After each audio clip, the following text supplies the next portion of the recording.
Hello students, YouTube channel साधना में आप सबका स्वागत है। बच्चों, हमारा शीर्षक चल रहा था अलंकार। अलंकार के हमने शब्द अलंकार और अर्थ अलंकार आपको पूर्ण रूप से स्पष्ट कर दिए हैं, जिसमें हमने 5 अलंकार शब्द अलंकार के आपको स्पष्ट किए थे और 16 अलंकार हमने आपको अर्थ अलंकार के समझाए थे।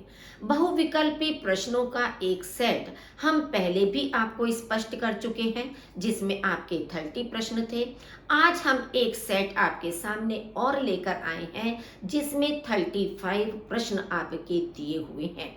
इसमें भिन्न भिन्न प्रकार के उदाहरण या जिस जिस तरह के प्रश्न आपकी प्रतियोगी परीक्षाओं में आते हैं, उसी के आधार पर आपके लिए ये प्रश्न तैयार किए गए हैं। इसलिए हर प्रश्न को ध्यान से देखिए और समझिए, क्योंकि बहुत सारे शब्द हमारे प्रश्न के अंदर छिपे हुए होते हैं। कभी कभी हम जल्दीबाजी में प्रश्न को ध्यान से नहीं पढ़ते हैं और उसके ऑप्शन को देखकर हम उसे मार्क कर देते हैं। वहां हम एक छोटी सी अपनी गलती के द्वारा अपने अंक कटवा लेते हैं। इसलिए सबसे पहले हमें प्रश्न को ध्यान से पढ़ना है, फिर उसके चारों विकल्पों को हमें ध्यान से देखना है। एक एक करके हमें विकल्प को देखना है कि यदि हम ये विकल्प लेते हैं तो क्या इस पंक्ति के अनुसार हमारा ठीक फिट बैठ रहा है या नहीं। तो हमें बहुत सोच समझकर इन प्रश्नों का समाधान करना है। तो आइए आज हम अपने इन प्रश्नों का समाधान करते हैं। फर्स्ट आपका है, निम्नलिखित में कौन सा शब्द अलंकार नहीं है। अब यहाँ पर देखिए, नहीं शब्द का प्रयोग किया गया है। अब अगर आपने जल्दीबाजी में केवल शब्दालंकार पढ़ा, नहीं पर आपने ध्यान अपना नहीं दिया, तो इसका मतलब क्या है कि जल्दीबाजी में आप कोई भी मार्क कर दोगे। अब इसमें पूछा है शब्द अलंकार नहीं है। अब आपको ये ध्यान में रखना है कि शब्द अलंकार केवल मात्र हमारे 5 हैं। उन 5 अलंकारों को अच्छी तरह से अपने ध्यान में बैठा लीजिए। जब 5 अलंकार आपने सोच लिए तो आप देखेंगे उन 5 अलंकारों में से 3 आपके सामने हैं, अनुप्रास, यमक और श्लेष।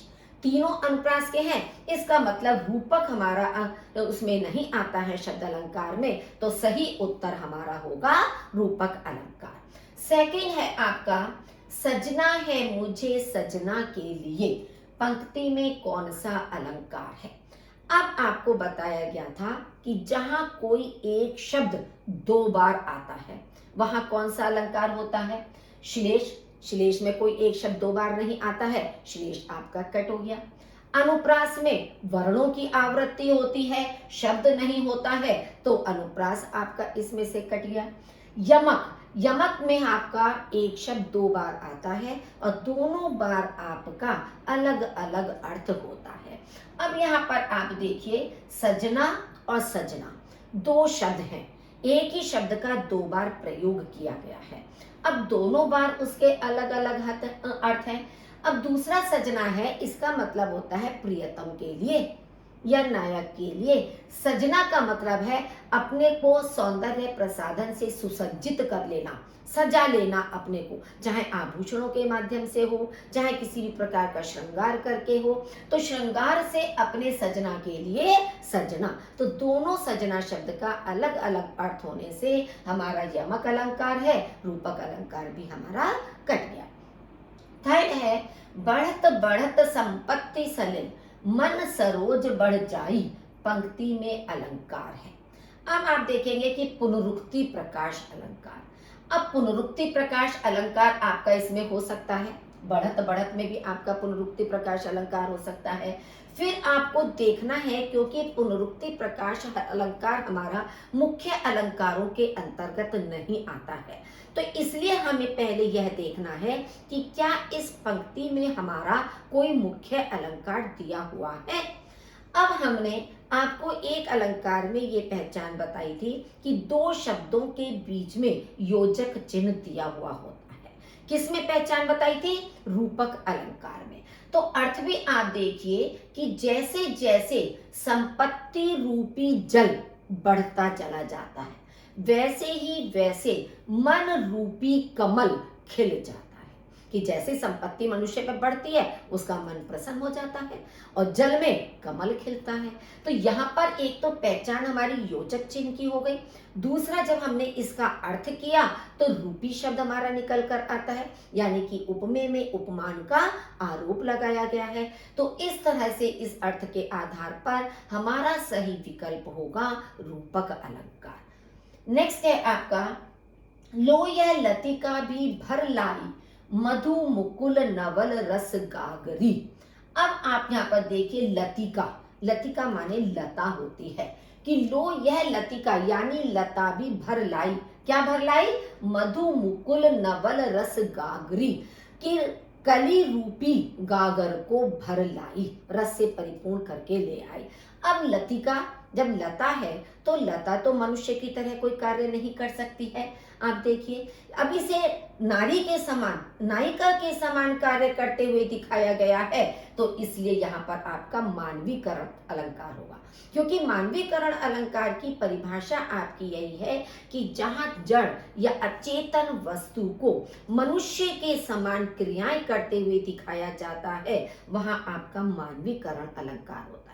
कि जैसे नायिका पनघट से घड़े में जल भरकर लाती है, वैसे ही कली जो कि ओस की बूंदों से गीली है, भीगी हुई है, तो उसे देखकर लग रहा है कि लतिका या लता जो है रस की गागर को या कली रूपी गागर को रस से भरकर लाई है। नेक्स्ट है आपका, जो रहीम गति दीप की, कुल कपूत की सोए, बारे उजियारो करे, बढ़े अंधेरो होए। अब आप देखिए पहला आपका ऑप्शन है अनुप्रास अलंकार, ठीक है। अब दूसरा है श्लेष, तीसरा रूपक, अब फोर्थ आपका अतिशयोक्ति। अब ठीक है आपके सामने आंसर दिया हुआ है, लेकिन फिर भी वहां एग्जाम टाइम पर तो हमारे सामने आंसर नहीं होगा ना, हमें तो चारों ऑप्शन में पहचान करनी है कि किस तरह से हम पहचाने कि इसमें कौन सा अलंकार है। अब आप देखिए कि अनुप्रास अलंकार, अनुप्रास अलंकार केवल अगर दिया हुआ है तो इसका मतलब है कि 2 से अधिक बार आपकी किसी वर्ण की आवृत्ति होनी चाहिए। अब यहाँ कोई भी आपका ऐसा शब्द नहीं है, कोई ऐसा वर्ण नहीं है जो अनेक बार आया हो, तो अनुप्रास अलंकार आपका कट गया। रूपक अलंकार, रूपक अलंकार का ना तो कहीं हमारा कोई योजक चिन्ह दिया हुआ है, ना ही हमारा किसी शब्द में उपमेय और उपमान दिखाई दे रहा है, तो हमारा रूपक अलंकार भी नहीं है। अतिशयोक्ति, किसी चीज का बहुत अधिक बढ़ा चढ़ाकर इसमें वर्णन भी नहीं हमें दिखाई दे रहा है, तो अतिशयोक्ति भी नहीं है। अब आप देखिए हमारा श्लेष अलंकार क्यों है, कि जो रहीम गति दीप की, रहीम दास जी कहते हैं कि जो गति दीपक की होती है वही कुल में या कि परिवार में कुपुत्र की होती है, जो बुरी संगति में पड़ जाता है। कैसे, बारे उजियारो करे, कि जब हम दीपक को बारना कहते जलाना, कि जब दीपक को जलाया जाता है तो वो चारों ओर उजाला कर देता है, बढ़े अंधेरो होए, और जब उसको बढ़ा दिया जाता है या बुझा दिया जाता है तो चारों ओर अंधकार हो जाता है। वैसे ही परिवार में पुत्र के जन्म पर होता है, कि जब परिवार में पुत्र का जन्म होता है तो बारे का मतलब चारों ओर खुशियां ही खुशियां बिखर जाती हैं, खुशियों का प्रकाश चारों ओर फैल जाता है। और जब वही पुत्र गलत संगति में पड़ जाता है तो वह अपने कुल में या परिवार में अंधकार फैला देता है। तो यहाँ पर बारे और बढ़े इन दोनों शब्दों में 2-2 अर्थ होने के कारण आपका श्लेष अलंकार है। राम हृदय जाके नहीं, विपत्ति सुमंगल ताही, राम हृदय जाके नहीं, विपत्ति सुमंगल ताही। अब पंक्तियों में कौन सा अनुप्रास है? अब अनुप्रास के 4 भेद आपके सामने दिए हुए हैं। अब हमें पहचानना है कि कौन सा है। श्रुत्या अनुप्रास में हमने आपको बताया था जिसका उच्चारण स्थान एक सा हो और जो सुनने में अच्छा लगे। तो यहाँ पर हमारा कोई भी ऐसा शब्द नहीं है जिसमें एक जैसे उच्चारण का बोध हो रहा हो, कि कहीं आपका कवर्ग हो केवल, या तवर्ग है, चवर्ग है, पवर्ग है, ऐसा कोई भी नहीं है। तो आपका श्रुत्या अनुप्रास नहीं है। वृत्या अनुप्रास का मतलब होता है एक ही वर्ण बार बार आना। तो इसमें कोई भी देखिए र, ह, ज, न, व सब अलग अलग वर्ण है, कोई एक जैसा वर्ण नहीं है। तो ये आपका वृत्तीय अनुप्रास भी नहीं है। 6 का अनुप्रास में आपको बताया था कि कोई भी एक वर्ण 2 शब्दों में एक साथ होना चाहिए। अगर शब्द का प्रथम वर्ण रा है तो दूसरे शब्द का भी प्रथम वर्ण रा ही होना चाहिए। तो यहाँ हमारा किसी भी शब्द में ऐसा दिखाई नहीं दे रहा है, तो 6 का अनुप्रास भी नहीं है। अब है हमारा लाटा अनुप्रास, क्योंकि लाटा अनुप्रास में हमने आपको बताया था कि कोई भी पंक्ति, कोई भी उपभेद एक साथ आपका दिया हुआ होता है।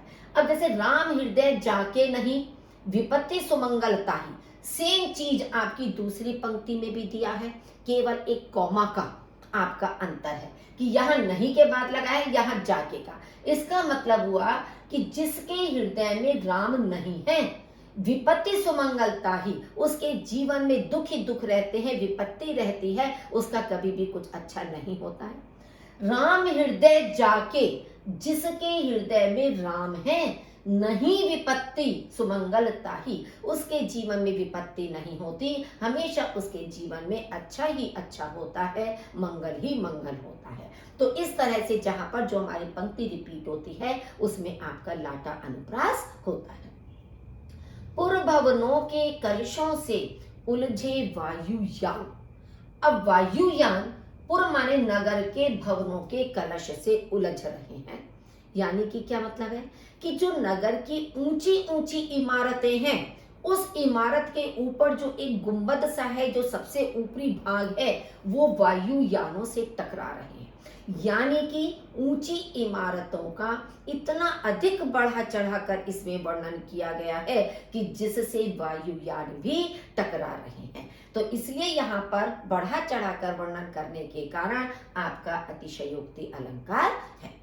नेक्स्ट है, वीपसा अलंकार को दूसरे किस नाम से जाना जाता है?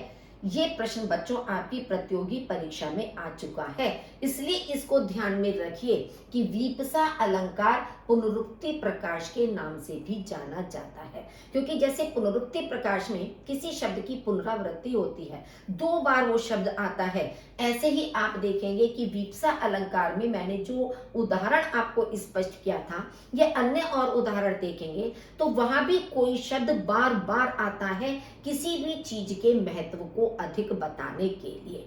ठीक है, जैसे आपको बताया था समारी न जय न जय न जय, कि श्री कृष्ण के चेहरे की जो मादक मुस्कान है वो हमसे संभाली नहीं जाती, तो वहां न जय बार बार आपका हुआ था।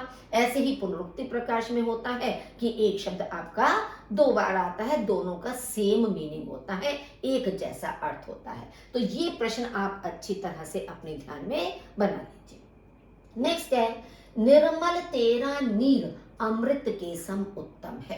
अब आप देखिए, पंक्ति को पढ़ते के साथ ही आपको स्पष्ट हो जाना चाहिए कि सम हमारा वाचक शब्द दिया हुआ है, और वाचक शब्द हमने आपको बताए थे किसमें, कि सा, सी, से, सम, समान, सदृश, सरीखी, तुल्य, ये सारे हमने वाचक शब्द आपको बताए थे। किस अलंकार में बताए थे? उपमा अलंकार में, कि गंगा का जो निर्मल जल है वो अमृत के समान गुणकारी है या लाभदायक है। तो ना तो इसमें उत्प्रेक्षा अलंकार का कोई वाचक शब्द है, ना इसमें किसी चीज का मानवीकरण किया गया है कि मनुष्य के समान कोई क्रियाएं करते हुए दिखाया जाए, ना ही इसमें आपका कोई रूपक अलंकार है, केवल पहचान होने से हमारा उपमा अलंकार है। बच्चों, परीक्षा में आपसे अर्थ नहीं पूछा जाता है, केवल अलंकार का भेद पूछा जाता है, अलंकार पहचानने के लिए आता है। तो इसलिए आप पंक्तियों पर विशेष ध्यान दीजिए कि क्या हमारे जो वाचक शब्द हैं, उस वाचक शब्द का कोई शब्द हमारी पंक्ति में प्रयुक्त हो रहा है। अगर वो शब्द वाचक आपका पंक्ति में आ रहा है तो निश्चित रूप से आप उसको पहचान सकते हो, लेकिन फिर भी जल्दीबाजी ना करके, हो सकता है कोई उससे भी अधिक महत्वपूर्ण अलंकार उसमें दिखाई दे रहा हो, तो ऑप्शन हमें चारों देखने हैं, लेकिन फिर भी हम ये आश्वस्त हो जाते हैं कि ये वाचक शब्द है तो हमारा उपमा अलंकार ही होना चाहिए। नेक्स्ट है, जहां उपमेय को श्रेष्ठ और उपमान को नीचा दिखाया जाए वहां कौन सा अलंकार होता है? कि वैसे तो आप देखिए उपमेय की तुलना उपमान से की जाती है। उपमान आपका कोई भी शब्द जैसे चंद्रमा है, मछली है, किसी भी चीज से तुलना की जाती है। लेकिन जहां पर उपमान को निम्न दिखाया जाता है, उपमेय को श्रेष्ठ बता दिया जाता है, वहां हमारा व्यतिरेक अलंकार होता है। क्यों? क्योंकि विभावना अलंकार हमारा वहां होता है जहां बिना कारण के कोई कार्य होता है। तो अगर डेफिनेशंस आपको, परिभाषाएं आपको हर अलंकार की अच्छी तरह से मालूम है, तो आप इस प्रश्न को पढ़ते के साथ ही समझ जाएंगे कि ये हमारी किस अलंकार की परिभाषा है। क्यों? क्योंकि हमने ये परिभाषा ही तो आपके सामने लिखी है। तो विभावना में तो बिना कारण के कार्य सिद्ध होता है, तो विभावना आपका हो ही नहीं सकता। दृष्टांत में उसमें कोई ना कोई कहावत, कोई ना कोई लोकोक्ति दी हुई होती है, तो जो बात उपमेय में कही गई है वही बात हमारी उपमान में कही जाती है, तो वहां हमारा दृष्टांत अलंकार होता है। रूपक अलंकार में उपमेय और उपमान के बीच में एक रूपता दिखाई जाती है, आरोप लगाया जाता है। तो डेफिनेशन हमें अगर याद है तो हम सरलता से अलंकार को पहचान सकते हैं। नेक्स्ट है आपका दृष्टांत अलंकार किसमें होता है?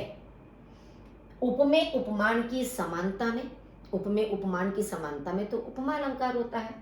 उपमेय के रूप में कही बात उपमान में भी हो, जैसे अभी इससे ऊपर वाले एग्जाम्पल में मैंने आपको स्पष्ट किया था कि जो बात उपमेय में कही गई है वही बात हमारी उपमान में भी होनी चाहिए, तो उसे हम दृष्टांत अलंकार कहते हैं।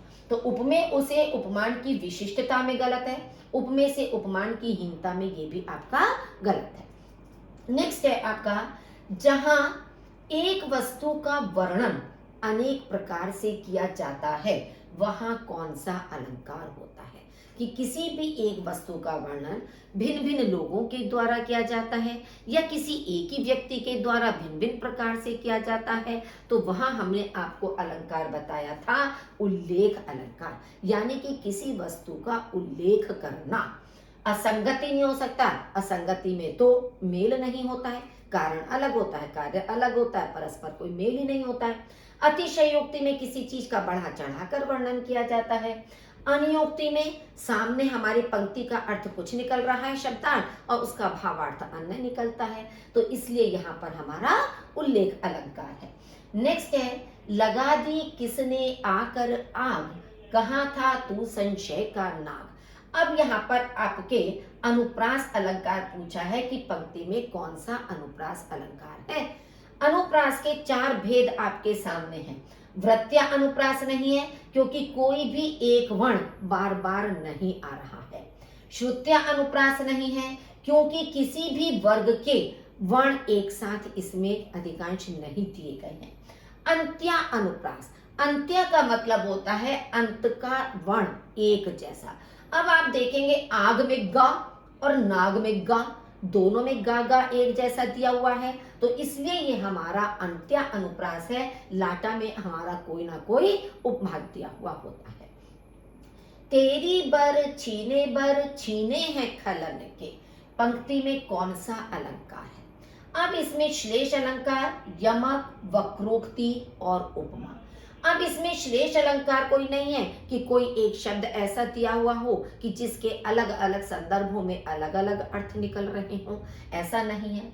और जहां पर अगर श्लेष नहीं है तो वक्रोक्ति वैसे ही कट जाता है, क्योंकि वक्रोक्ति में भी लगभग हमारा अर्थ वही निकलता है कि घुमा फिरा कर हमारा उसी तरह से अर्थ निकल रहा है, हम उसका कोई दूसरा अर्थ ले रहे हैं।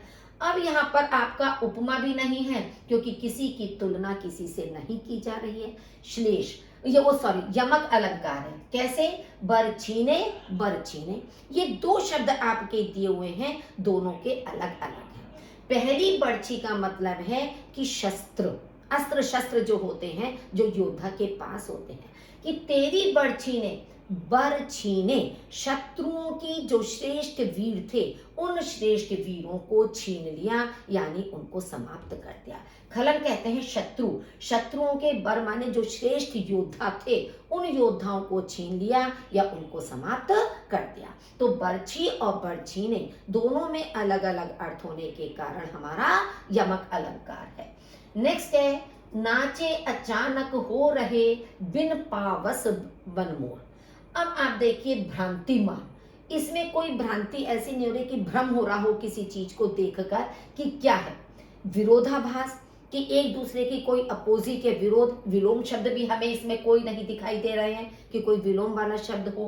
वक्रोक्ति, वक्रोक्ति में भी इंसान या तो उसका गलत अर्थ निकाल लेता है या उसको घुमा फिरा कर कहता है। आपका विभावना है, क्योंकि विभावना में पहचान का शब्द आप देखिए बिन, बिन पावस, पावस कहते हैं वर्षा ऋतु, कि बिना वर्षा ऋतु के वन में मोर नाच रहे हैं। जबकि मोर कब नाचते हैं? बादलों को देखकर, वर्षा को देखकर नाचते हैं, उसमें प्रसन्न होते हैं। तो बिना वर्षा ऋतु के ही वन में मोरों को अचानक नाचते हुए दिखाया गया है, तो इसलिए यहाँ पर हमारा विभावना अलंकार है। उद्धव जोग जोग हम नाही, पंक्ति में कौन सा अलंकार है? देखिए, उपमा नहीं है क्योंकि किसी की तुलना नहीं की जा रही है। श्लेष नहीं है कि कोई भी शब्द एक बार आए और उससे बहुत सारे अर्थ चिपके हुए हों। ना ही रूपक है। इसमें यमक है, क्यों? क्योंकि जोग जोग एक शब्द हमारा 2 बार आया है, दोनों बार उसका अलग अलग अर्थ है। कैसे? हे उद्धव, जोग माने योग का संदेश, योग ज्ञान, कि जो कि श्री कृष्ण के कहने पर उद्धव गोपियों को योग का संदेश देने के लिए आए थे। तो इसमें गोपियां कह रही हैं कि हे उद्धव, तुम्हारा यह योग जोग हम नाई, हमारे योग्य नहीं है, हमें अच्छा नहीं लग रहा है, हमें पसंद नहीं आ रहा है। तो इस तरह से जोग के 2 अर्थ हैं। पहला जोग योग हो गया और दूसरा जोग माने कि हमारे योग्य ना होना या हमारी पसंद का ना होना। नेक्स्ट है, ले चला साथ में तुझे कनक, जो भिक्षु लेकर स्वर्ण झनक। इस पंक्ति में अलंकार कौन सा है? रूपक अलंकार। पहले तो सबसे ज्यादा पहले आप देखिए, आपका वाचक शब्द दिया हुआ है ज्यों। ज्यों वाचक शब्द हमने आपको किस में बताया था? उत्प्रेक्षा में, जहां हमने आपसे कहा था मानो मनु मनौ, जानो जनु जनौ और ज्यों। ये 7 शब्द हमारे वाचक शब्द हैं उत्प्रेक्षा अलंकार के। तो इसका अर्थ आपका ये उत्प्रेक्षा आ गया वाचक शब्द से पहचान का। श्लेष अतिशयोक्ति आपका नहीं है। अब ये क्या है कि इसमें सूर्यकांत त्रिपाठी निराला ने सरोज स्मृति कविता की रचना की थी। सरोज उनकी पुत्री का नाम था, जो कि असमय मृत्यु को प्राप्त हो गई थी। तो उसकी याद में उन्होंने सरोज स्मृति कविता लिखी थी। तो इसमें कवि कह रहे हैं कि ले चला साथ में तुझे कनक, कनक मतलब सोना, उन्होंने अपनी पुत्री को कहा है, क्योंकि पुत्री से वे बहुत अधिक स्नेह करते थे और वे सोने के समान उसे बहुमूल्य भी मानते थे। ठीक है, क्योंकि वो उनके बहुत करीब थी। तो मैं तुझ कनक को साथ में ऐसे लेकर चला मानो कोई भिक्षुक सोने का पात्र हाथ में लेकर जा रहा हो। तो यहाँ पर भिक्षुक की कल्पना की गई है कि कवि ने अपने को जैसे भिक्षुक माना है और स्वर्ण का पात्र उन्होंने पुत्री को है। तो पुत्री में स्वर्ण झनक की और स्वयं में भिक्षुक की कल्पना की गई है, इसलिए यहाँ पर आपका उत्प्रेक्षा अलंकार है। चुपचाप खड़ी थी वृक्ष पान, सुनती जैसे कुछ निजी बात। अनुप्रास अलंकार। कोई शब्द आपका ऐसा नहीं है कि जिसमें चा, मान लीजिए अगर हम यहाँ देख रहे हैं तो चा केवल 2 ही बार एक ही शब्द के अंदर आया है, अलग अलग कई बार नहीं आया है, तो अनुप्रास अलंकार हमारा नहीं है। कोई भी उपमेय और उपमान, यहाँ योजक शब्द जरूर है आपका, कि आप कभी अपने मन में ये धारणा बना लो कि केवल योजक शब्द देखा और आपने तुरंत उसको रूपक अलंकार कर दिया। कभी कभी बच्चों योजक चिन्ह का अर्थ तो आप देखिए कि क्या निकल रहा है। इसमें रूपी शब्द तो निकल नहीं रहा, या इसमें निकल रहा है आपको वृक्षों की पंक्तियां, पात कहते हैं पंक्ति, तो वृक्षों की पंक्तियां संबंध कारक है, इसमें तो रूपी शब्द नहीं निकल रहा है। तो योजक चिन्ह होने के बावजूद भी इसमें रूपक अलंकार नहीं है। अनियोक्ति, कोई दूसरा अर्थ नहीं निकल रहा है आपका। इसमें है मानवीकरण, क्योंकि वृक्षों की पंक्तियों को, कि चुपचाप खड़ी थी वृक्षपान, वृक्षों की पंक्तियां चुपचाप खड़ी थी, अनेक वृक्ष पास पास चुपचाप खड़े थे, सुनती जैसे कुछ निजी बात, कि जैसे वे चुपचाप होकर मौन होकर कोई बात सुनने का प्रयास कर रहे हैं। अब कान तो मनुष्य के होते हैं, वृक्षों के तो होते नहीं है, तो वो बात को कैसे सुनेंगे? तो जो मानवीय क्रिया है वो वृक्षों को करते हुए दिखाया गया है, तो इसलिए इसमें वृक्षों का मानवीकरण किया गया है। ये उदाहरण हमने स्पेशली इसलिए आपके लिए लिया था कि ताकि योजक चिन्ह को देखकर आप गलती ना कर बैठे, कि योजक चिन्ह होने के बावजूद भी हमें सारे ऑप्शन को ध्यान से देखना है कि हमारा अर्थ क्या निकल रहा है। प्रेम अतिथि है खड़ा द्वार पर, हृदय कपाट खोल दो तुम। अब इसमें ठीक है, आपका योजक चिन्ह आया हुआ है। अतिशयोक्ति नहीं है कि किसी भी बात का बहुत अधिक बढ़ा चढ़ाकर इसमें वर्णन नहीं किया गया है। श्लेष, श्लेष तब होता जब कोई एक शब्द होता और उसके आगे और शब्द ऐसे होते कि जिनके आधार पर उस एक शब्द के अलग अलग अर्थ निकल रहे हो। तो ऐसा कोई भी एक शब्द नहीं है कि जिसके अनेक अर्थ निकल रहे हो। प्रतीप, प्रतीप अलंकार हमारा वहां होता है जहां उपमान मतलब पहले में बताया जाता है। उपमा अलंकार का जो उल्टा होता है उसे हम प्रतीप अलंकार कहते हैं। जैसे कमल के समान नयन, नयन के समान कमल, सॉरी नयन के समान कमल, तो वहां हमारा प्रतीप अलंकार होता है। अब इसमें है हमारा रूपक। कैसे? प्रेम रूपी अतिथि द्वार पर खड़ा है, हृदय कपाट खोल दो तुम अपने हृदय रूपी किवाड़ों को खोल दो। कि जैसे जब कोई हमारे अतिथि आता है घर पर तो हम उसके लिए घर का दरवाजा खोलते हैं अतिथि को अंदर लेने के लिए, ऐसे ही मानो प्रेम हमारे सामने खड़ा हुआ है तो हमें अपने हृदय के दरवाजे को खोलना है उस प्रेम को स्वीकार करने के लिए, उसका आलिंगन करने के लिए। तो आपका इसमें रूपक अलंकार है। दीन मुद्रिका डारी तब, कपि कर हृदय विचार, हर्षि उठी कर गहे जनु अशोक अंगार। अब देखिए सबसे पहले आपका वाचक शब्द आ गया इसमें जनु। अब जनु वाचक शब्द को देखते के साथ ही हमारा दो चीजों में आया था जनु, या तो हमारा आता है उत्प्रेक्षा अलंकार में या फिर हमने आपको बताया था भ्रांतिमान अलंकार में। अब आप देखिए कि जनु शब्द दोनों में पहचान का है लेकिन इसमें आपका उत्प्रेक्षा अलंकार नहीं है। जब उत्प्रेक्षा अलंकार नहीं दिया है तो स्वाभाविक ही है कि दूसरा हमारी पहचान का भ्रांतिमान अलंकार था, तो इसमें हमारा भ्रांतिमान अलंकार होना चाहिए। क्योंकि जैसे ही हनुमान जी ने श्री राम की दी हुई अंगूठी को वृक्ष के ऊपर से नीचे फेंका कि ताकि सीता जी पहचान सकें कि ये रामचंद्र जी की अंगूठी है, उन्होंने अपने किसी खास व्यक्ति को मेरा पता करने के लिए भेजा है, वे उसे पहचान सकें।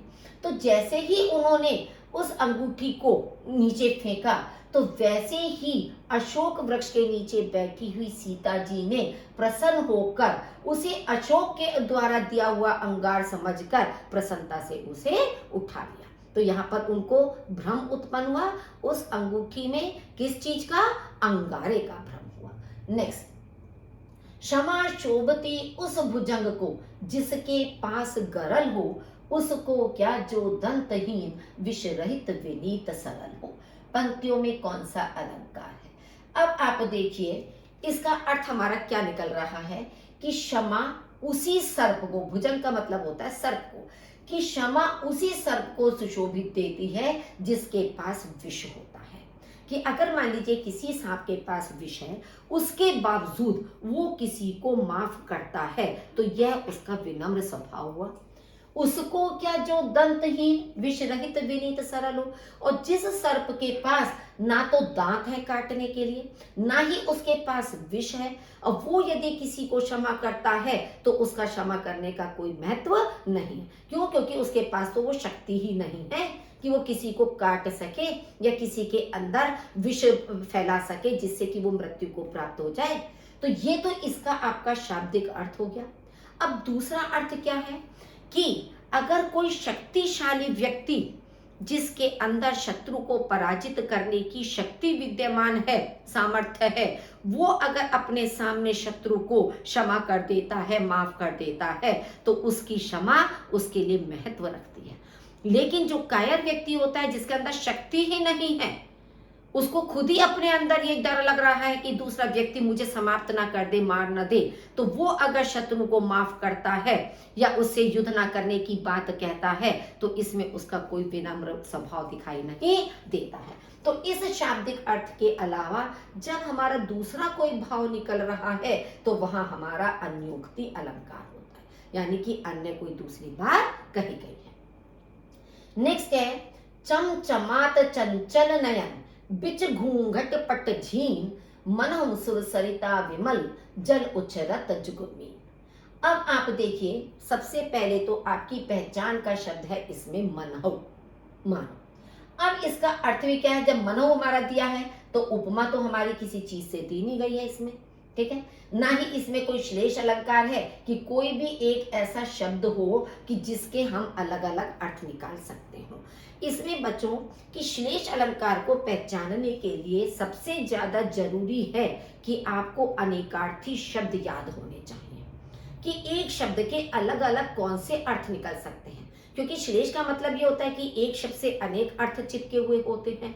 तो श्लेष अलंकार आप अच्छी तरह से तभी पहचान सकते हैं जब आपको अनेकार्थी शब्द अच्छी तरह से याद होंगे, समझ में आ रहे होंगे, वरना पहचानना बहुत अधिक मुश्किल काम है।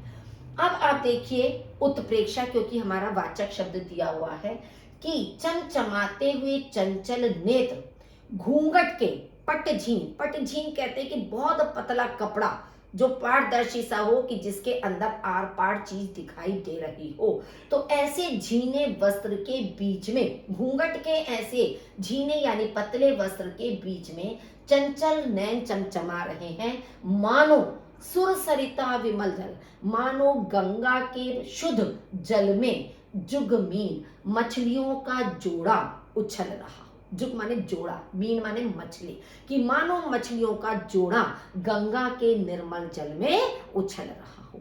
क्योंकि नेत्र दो होते हैं तो इसलिए मछलियों का जोड़ा कहा गया है यहाँ पर कि दो मछलियां हैं उसमें।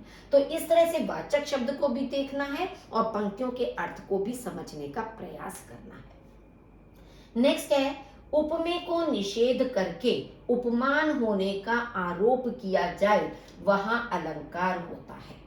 उत्प्रेक्षा, रूपक, अपनहुति, मानवीकरण, कि जहां हम उपमेय का तो निषेध कर देते हैं कि जो बात हम कह रहे हैं उसको तो हम अनदेखा कर देते हैं, निषेध कर देते हैं और दूसरे उपमान को हम सामने ले आते हैं।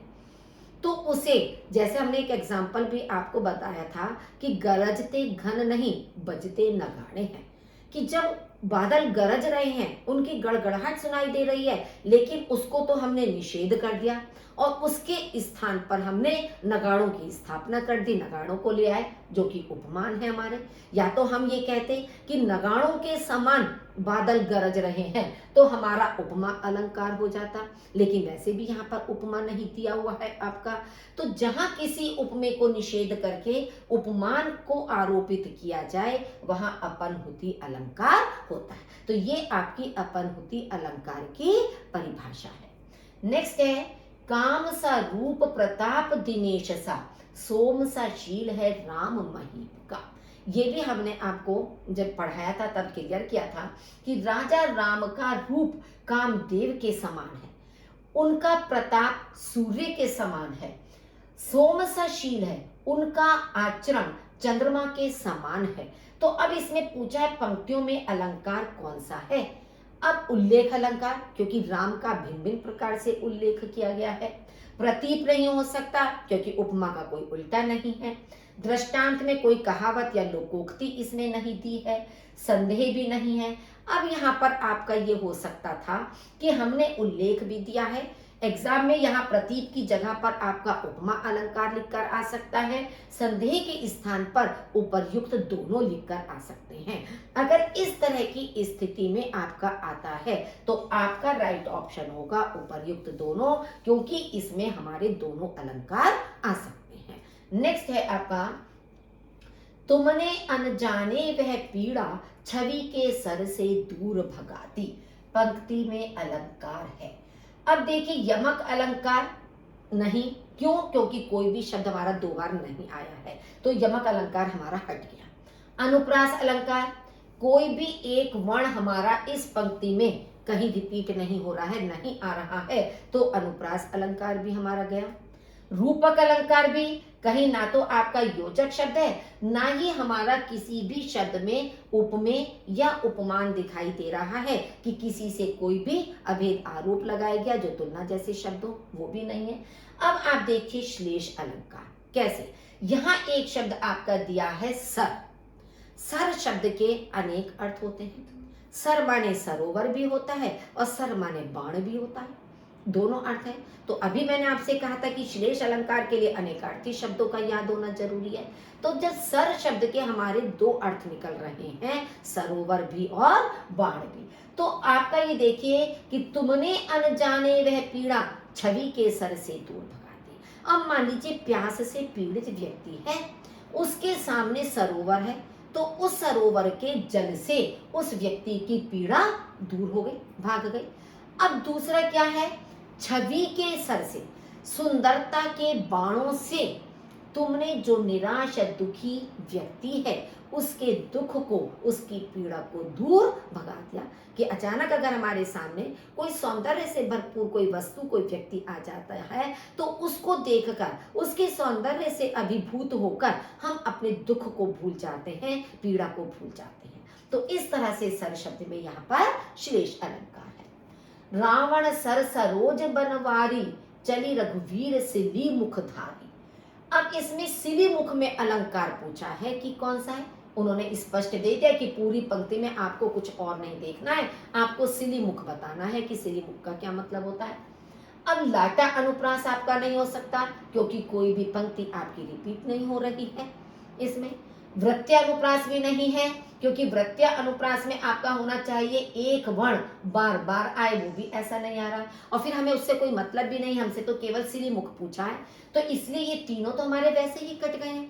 अब आप देखिए सिली मुख का मतलब क्या है कि जिस समय राम रावण का वध करने के लिए बार बार अपने तीरों को छोड़ रहे थे, तो आपने कई बार देखा सुना होगा कि राक्षसी प्रवृत्ति ऐसी होती है कि एक बार उनका सिर काटा, वो दोबारा से फिर उत्पन्न हो जाता है, फिर काटा, फिर वो दोबारा से उत्पन्न हो जाता है।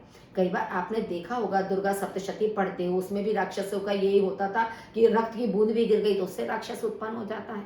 तो इसी तरह का यहाँ पर था कि रावण सर सरोज बनवारी, सरोज कहते हैं कमल, और चली रघुवीर सिली मुखधारी, कि जब इसमें राम के बाण चल रहे थे, और सिली मुख का मतलब भौरा भी होता है, दो अर्थ होते हैं सिली मुख के, एक है भौरा और एक है बाण। कि राम के बाण चलने पर जो सर है रावण का, उस सर पर जैसे एक तरह से फिर से सर उत्पन्न हो रहा है, तो उसका मतलब है कि फिर से कमल खिल रहा है, और वो भौरा जो है वो बार बार उस कमल के ऊपर मंडरा रहा है, यानी कि राम के बाण बार बार रावण के सिर रूपी कमल के ऊपर मंडरा रहे थे। तो इस तरह से सिलीमुख के दो अर्थ हैं, एक तो आपका हो गया भौरा और दूसरा आपका हो गया बाण। नेक्स्ट है, कहे कवि बेनी बेनी ब्याल की चुराई लीनी। प्रस्तुत पंक्ति में अलंकार है। अब यहाँ पर हमारा स्पष्ट दो शब्द दिखाई दे रहे हैं कि बेनी शब्द का प्रयोग दो बार किया गया है कि कहे कवि बेनी। अब कवि शब्द से ही हम समझ गए कि बेनी कवि है, कवि का नाम बेनी है, कि कवि बेनी जो शब्द है वो कवि के लिए प्रयुक्त हुआ है। अब दूसरा बेनी शब्द जो है वो राधा जी की चोटी के लिए प्रयोग किया गया है। बेनी कहते हैं ना वेणी, वेणी शब्द आपने सुना होगा, तो उसी का शब्द है बेनी, कि राधिका जी की जो चोटी है जब वो चलती हैं तो उनकी पीठ पर लहराती हुई चोटी ऐसी लगती है कि जैसे उन्होंने सरपणी को चुराकर लगा लिया हो। तो इस तरह से बेनी के दो अर्थ हो गए, पहला बेनी कवि के लिए और दूसरा बेनी चोटी के लिए। तो आपका यमक अलंकार है। बालों को खोलकर मत चला करो, दिन में रास्ता भूल जाएगा सूरज। कितनी अच्छी पंक्तियां हैं कि दिन बालों को खोलकर मत चला करो, दिन में रास्ता भूल जाएगा सूरज। यानी कि इसमें इतना बढ़ा चढ़ाकर वर्णन किया गया है कि क्या बाल इतने ज्यादा हैं बादलों की तरह से कि उन बादलों में सूरज छिप जाएगा।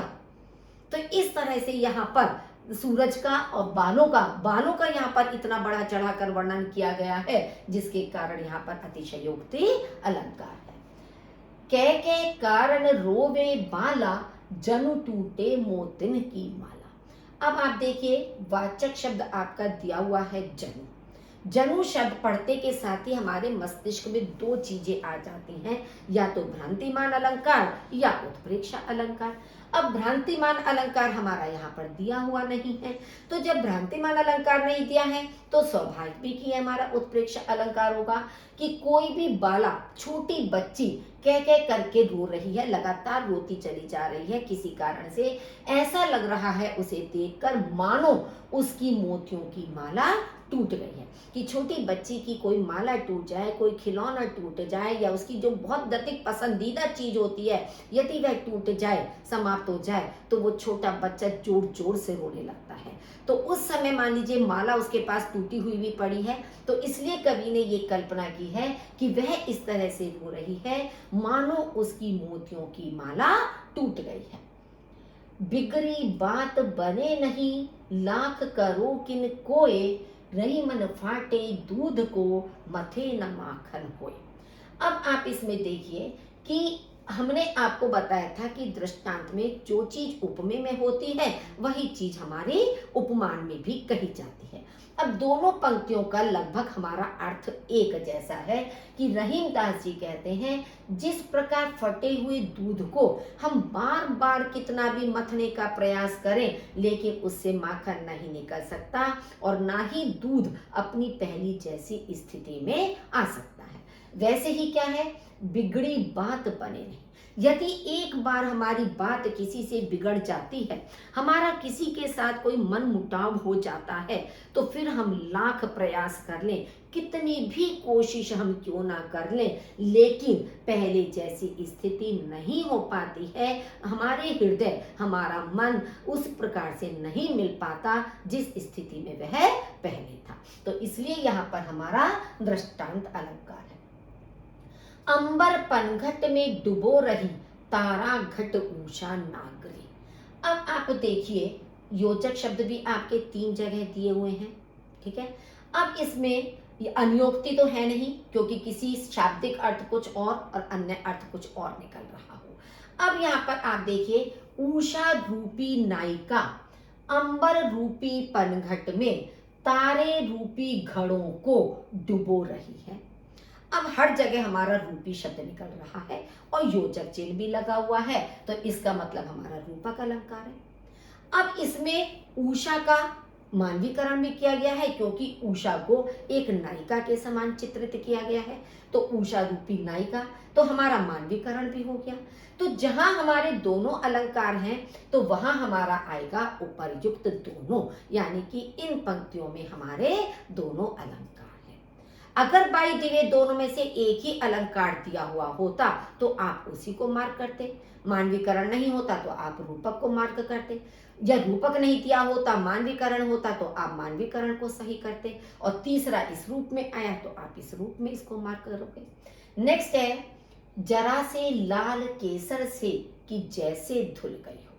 अब जैसे शब्द भी आपका उत्प्रेक्षा अलंकार में आता है। अब इसमें क्या है वर्णन कि जरा से यहाँ पर वाचक शब्द नहीं है, यानी थोड़े से, लाल केसर से मानो धो दिया गया हो, कि जिस समय रात्रि समाप्त होने वाली होती है, उषा काल होता है, उषा काल में आपको बार बार बताया है उषा की लालिमा आकाश में दिखाई देती है। तो जब काले बादलों में उषा की लालिमा दिखाई दे रही है तो उसे देखकर कवि ने ये कल्पना की है कि मानो किसी काली सिल को जरा से लाल केसर से धो दिया गया हो। कि सिल, जो पत्थर की सिल होती है जिस पर मसाला पीसा जाता है, चटनी पीसी जाती है, तो मानो काले रंग की सिल को किसी ने जरा से लाल केसर से धो दिया है, क्योंकि आसमान काली सिल के तरह से है और जो आपकी उषा की लालिमा है वो केसर की तरह है। तो उषा की लालिमा में केसर की कल्पना की गई है और काली सिल में काले आकाश की कल्पना की गई है। नेक्स्ट है, कोलाहल बैठा सुस्ताने में अलंकार कौन सा है? कोलाहल का मतलब होता है शोर, कि शोर सुस्ताने के लिए बैठा। अब शोर क्या सुस्ता सकता है? आदमी तो सुस्ताता है ना, कि जब बहुत अधिक परिश्रम करके मनुष्य थक जाता है तो वो कहता है कि थोड़ी देर सुस्ता लिया जाए या थोड़ी देर आराम कर लिया जाए। तो मनुष्य तो ये कार्य करता है, लेकिन यहाँ पर मनुष्य जैसी क्रिया शोर को करते हुए दिखाया गया है कि कोलाहल सुस्ताने के लिए बैठ गया। ना तो शोर बैठ सकता है, बैठने की क्रिया भी मनुष्य के द्वारा होती है। हंसना है, बोलना है, बैठना, जागना, करना, ये सारी क्रियाएं मनुष्य करता है।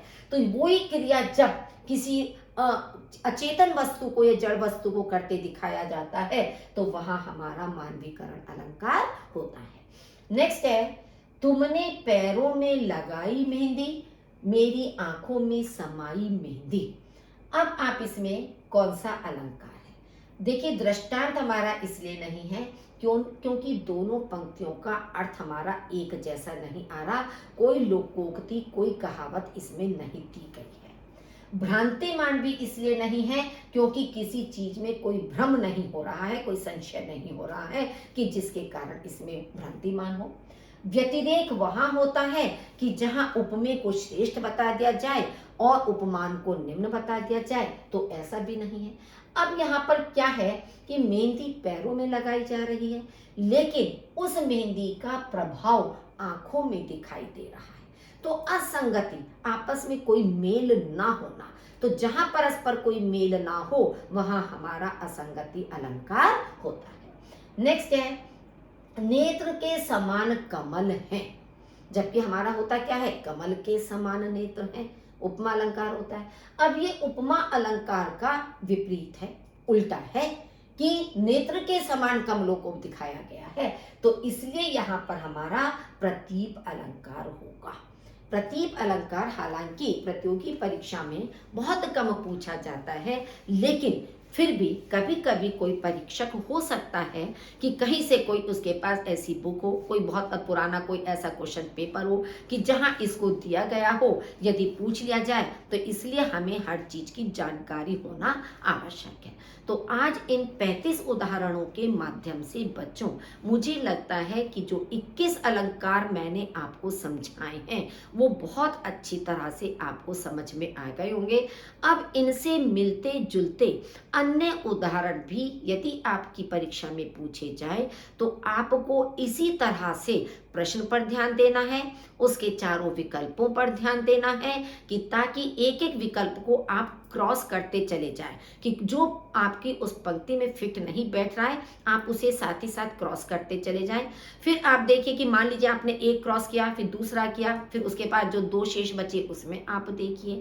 और सबसे बड़ी बात है कि हर अलंकार की परिभाषा अच्छी तरह से रख लीजिए, हर अलंकार के वाचक शब्द रख लीजिए, भेदों की संख्या रख लीजिए आप उसमें, या जो अंग हैं। अगर ये चीजें आपने अच्छी तरह से रट ली या समझ में आ गई तो आप अलंकार को अच्छी तरह से पहचान सकते हो। आज हमारा अलंकार का चैप्टर पूरा हो चुका है। फिर भी यदि आपको कोई समस्या है तो आप कमेंट बॉक्स में लिखकर अपनी समस्या का समाधान कर सकते हैं, आपकी समस्या तुरंत दूर कर दी जाएगी। अब यदि आपने अभी तक मेरा चैनल लाइक नहीं किया, शेयर नहीं किया, तो अपने साथियों के साथ उसको शेयर कर दीजिए, लाइक कर दीजिए और उसे सब्सक्राइब करना मत भूलिए। सुनने के लिए आपका बहुत बहुत धन्यवाद।